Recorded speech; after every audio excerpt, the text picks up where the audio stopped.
stepping in as well. Over the top. I mean, that was a full force shot to the temple. I mean, he's right now. So they wipe off his gloves, but you look at him like he's really feeling it right now. I mean, he probably has no idea where he is. When I'm going to take your soul, and you're either going to give up or you're going to get knocked out.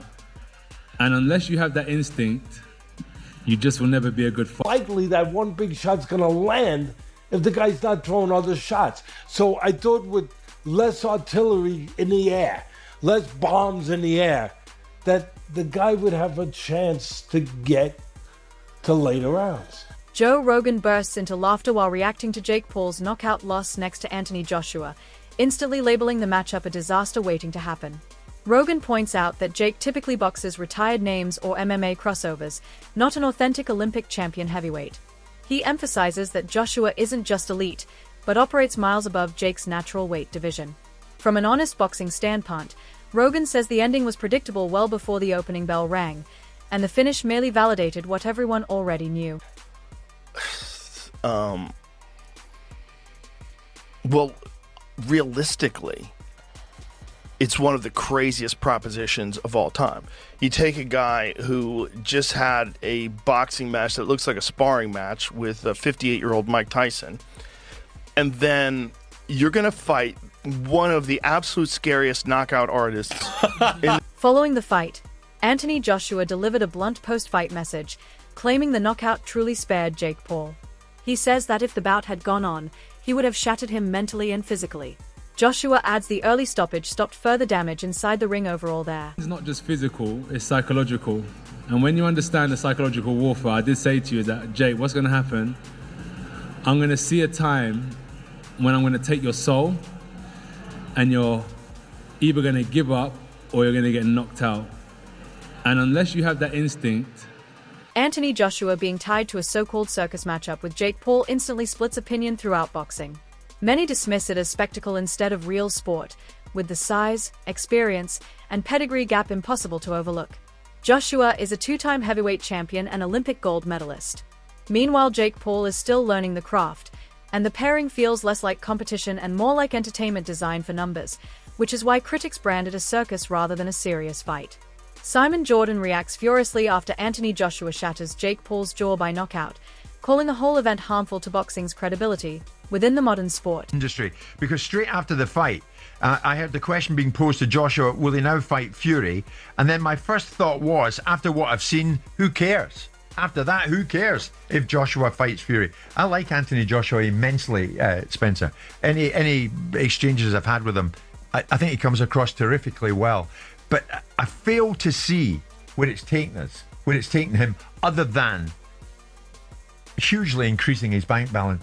You know, I really fail to see what this has done.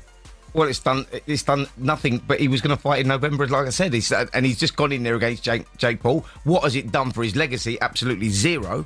But it was, he's earned a lot of money doing that. And he's going to go again, and he's going to fight possibly February, March, and then there's that Tyson Fury fight that's looming that could happen in September, whether Tyson Fury decides to come out of retirement or not come out of retirement. For Anthony Joshua, he's earned a hell of a lot of money. This is prize fighting, and that's what it's all about. And that's what he claims. These matchups smear the boundary between real sport and pure spectacle, dragging focus away from meaningful competition.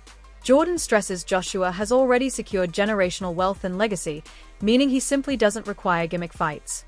Even if a Tyson-Fury clash never materializes, Jordan says Joshua's financial safety makes walking away entirely would hardly be shocking. Earning more than Joshua. That apart, Spencer, 6 rounds to get Paul out of there. Reputationally, how does it leave AJ? Well, thankfully it didn't go to points, because I think that would have been a disaster for Anthony Joshua. I think that he needed to get the job done inside the distance, and he done it. Look, he could have done it at any given point. I think that he could have cut the ring off whenever he wanted to and got Jake Paul out of there. He took his time on that. He allowed Jake Paul to run around like a rabbit and throw the occasional shot from time to time. And I think he only landed one clean punch, didn't he, Anthony Joshua? And that was the one that broke his jaw in 2 places. But, I mean, you said, did you not, to us in this very studio the other day, he's got to get him out of there in round 1. I did. Otherwise, what are we seeing? Exactly that, and I think what we saw there was a little bit of entertainment, and that was pretty much it. But not not entertainment that many people enjoyed, if I'm honest. I think that people wanted to see a demolition. Joe Rogan hypes Anthony Joshua, spotlighting his speed, athleticism, and truly terrifying power. Rogan says Joshua moves like someone far lighter than a heavyweight and packs a one-punch knockout weapon that flips fights instantly. He labels Joshua a nightmare matchup thanks to how fast he closes distance and finishes exchanges. According to Rogan, those qualities make it unrealistic for crossover fighters to challenge him at any serious level at all whatsoever. But this is a giant Olympic gold medalist heavyweight. I mean, Anthony Joshua is fucking He is the terrifying. thing that nightmares are made of. And he's got that one-punch nuclear power. One punch. Adam Booth delivers a brutally blunt breakdown, pointing out that Jake Paul actually made Anthony Joshua miss at certain moments, something he views as meaningful. Booth says Jake's movement and positioning showed growth and discipline, forcing Joshua to reset instead of landing freely. While Booth is clear this never meant Jake was winning, he admits creating hesitation against an elite heavyweight matters and signals progress in Jake's development. Continuing his breakdown, Adam Booth explains that making a fighter like Joshua miss is never accidental and demands preparation, timing, and confidence. Booth says Jake's footwork and ability to stay calm under pressure deserve recognition. However, he also insists those moments do nothing to change the overall reality of the fight. Joshua's class, power, and experience still control the outcome once he found his opening. Anthony Joshua and Jake Paul shared a ring. Your takeaways from the 6 rounds that we saw, presuming you watched? I was impressed with Jake Paul. I thought that, following on from what we're saying, right?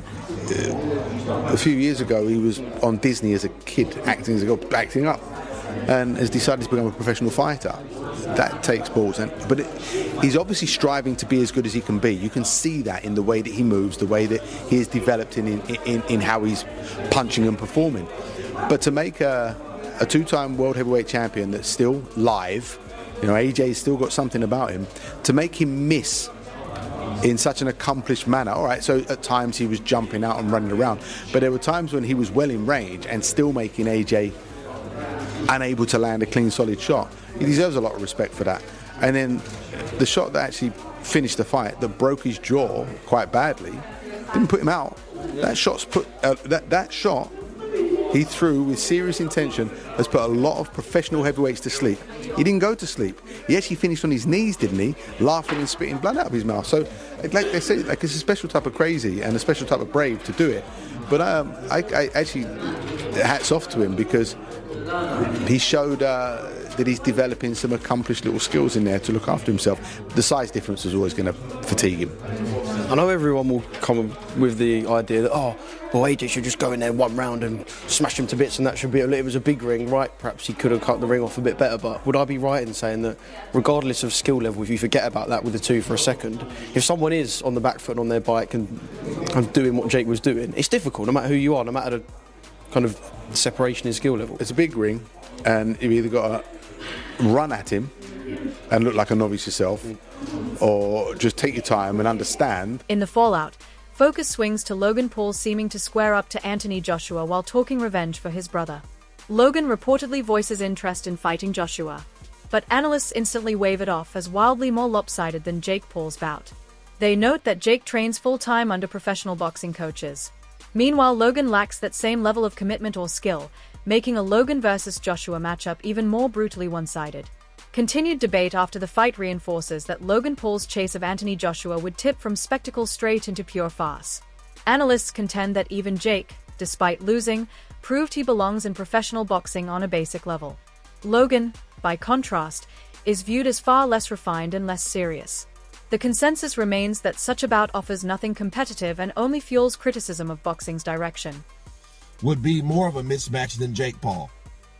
You know what I mean? Because at least Jake Paul has taken boxing, or has trained with real boxing trainers in real boxes.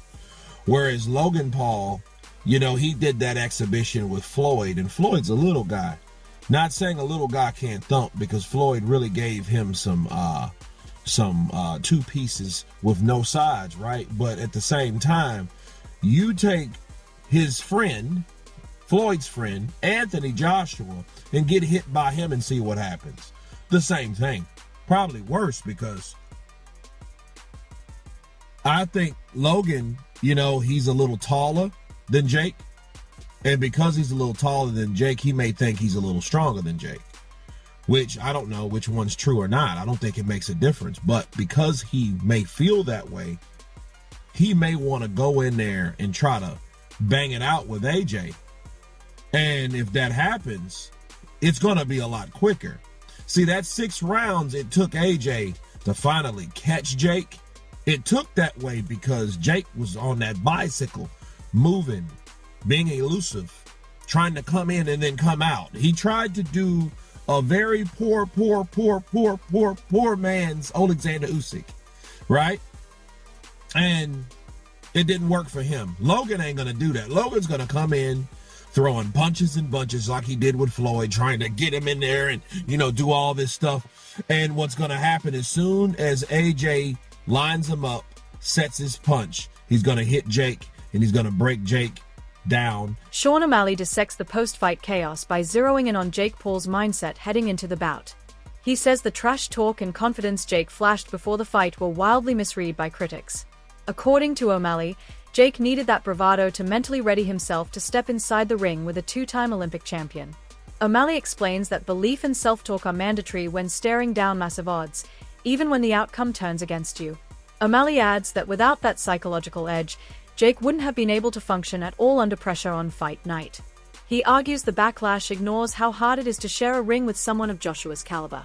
While the defeat was decisive, O'Malley insists Jake's approach respected the challenge and exposed the brutal mental demands of facing an elite heavyweight. Jake was shooting double legs, too. Shooting double legs, nice duck ones unders. with ankle picks, duck unders. But, dude, God, people are... I see so much people talking shit on the fight, which, dude, what the fuck did they expect? Like, Jake was hyping himself up, saying he's going to win. Dude, that's self-belief. He needed that to go in. He needed that to get himself into the ring. You know what I'm saying? He just needed that. What do you think about the sticking that tongue out? Dude, he's a showman. This is a fucking YouTuber that switched to pro boxing. Yep. And he's fighting Anthony fucking Joshua. He made $90 million. $7.5 million per minute. Nate Diaz says, that boy don't work hard enough.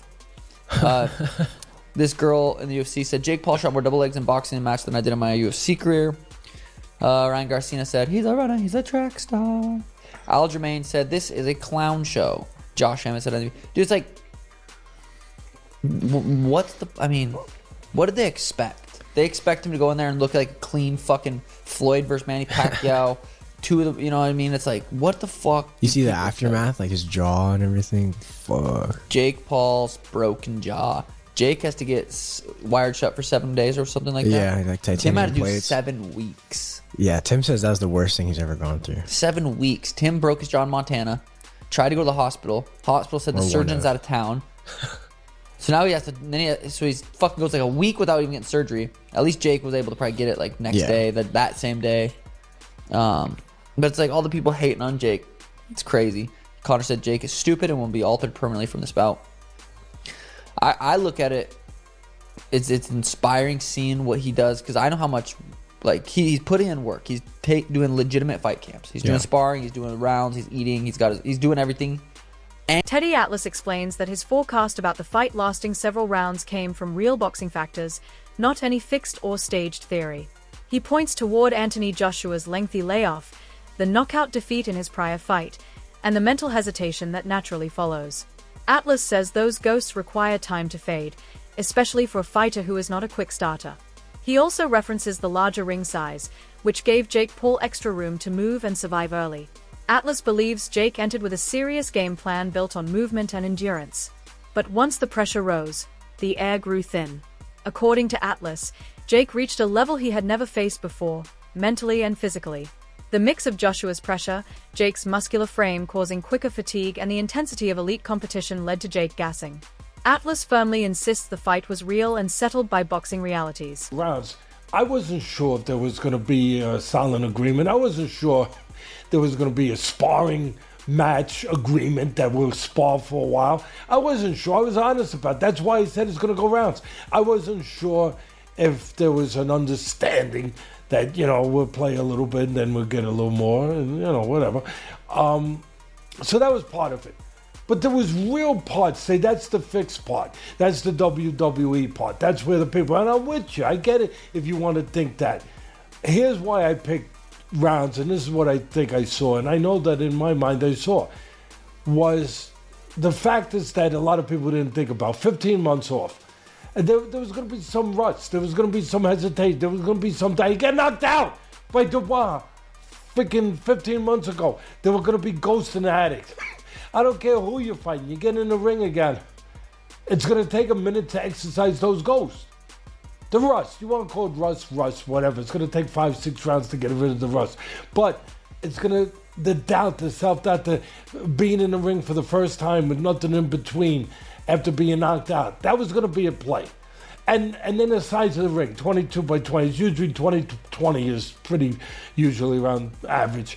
And it's 22 by 20. More room to elude, more room to move around, right? I thought maybe go in there with track. Chris Algieri and Pauli Malignaggi deliver a brutal but candid breakdown of the fight, zeroing in on how ugly it ended for Jake Paul.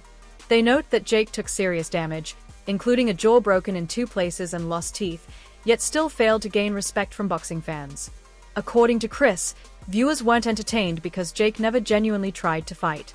He argues Jake would have been better served going all out, even if that meant getting knocked out sooner. Chris compares it to the Francis Ngannou fight, saying fighters earn respect when they actually attempt to win. Pauli builds on this by explaining that Jake's hit-and-run approach was never sustainable. He says constant movement drains the legs and only postpones the inevitable, especially inside a big ring. Pauli adds that Jake simply lacks the boxing skill to move and box effectively at the same time. As a novice, Pauli explains a fighter can either fight hard or run, but can't blend both. Jake chose survival, and both analysts agree that decision ultimately damaged his standing with boxing fans far more than an early knockout ever would have. An Ngannou type fight. Yeah, Ngannou, he's got balls. Ngannou's got balls, man. He went out there and he tried to fight, tried to win. Jake Paul didn't try to win at any point during the fight. He was just trying to survive. I think that's actually ultimately going to hurt him with boxing fans. Yeah, what do you think, Paulie? I mean, you talked about the in and out kind of style, kind of hits and runs, and you said that A, it runs out your legs. He was exhausted a couple rounds into the fight, and B, it only saved him for so long. He doesn't have the boxing skills to box on the move anyway. Once I saw the big ring, I knew he was going to run for his life. When you're that much of a novice, which obviously it's not even an insult to him, it's just lack of experience, but when you're that much of a novice, you either know how to run for your life or fight all out. You don't have that in between yet. You haven't developed enough of that in between boxing acumen to really pull that off. And so what ends up happening? You're either going to fight your ass off and you'll last a minute. Chris, you're being generous. Round 2, he would have got knocked out in round 1 if he would have fought. But at least he would have fought. He would have gotten the respect of the people and more importantly, the boxing community instead of these clowns that follow him and are still defending him. Now what happens is you didn't get any respect as a fighter. You didn't get any respect as a fighter because you didn't try to fight at all. If he would have, I was watching that through 2-3 rounds. I'm thinking to myself, this guy would do this for 8 rounds if he can. If he can do this for 8 rounds, absolutely not fight at all, absolutely not engage a single time in 8 rounds, he will actually do this. And he'll do it shamelessly. And that's the problem. That's the problem. The shamelessness of his approach to the fight. You're gonna be a fighter, then don't make an ass out of the whole sport, out of the whole business, and out of yourself first and foremost. Because in the end, what happens? You got his jaw broke anyway. So what ends up happening? What's the worst that's going to happen? You're going to get hurt? You're going to get knocked out? You got hurt and you got knocked out anyway. But you just prolonged the inevitable, and you got no respect out of it now. Because nobody's respecting that kind of performance. Nobody's respecting a performance where you were totally content to steal money from everyone. In the end, this outcome felt unavoidable. A mismatch on paper that unfolded exactly the same inside the ring.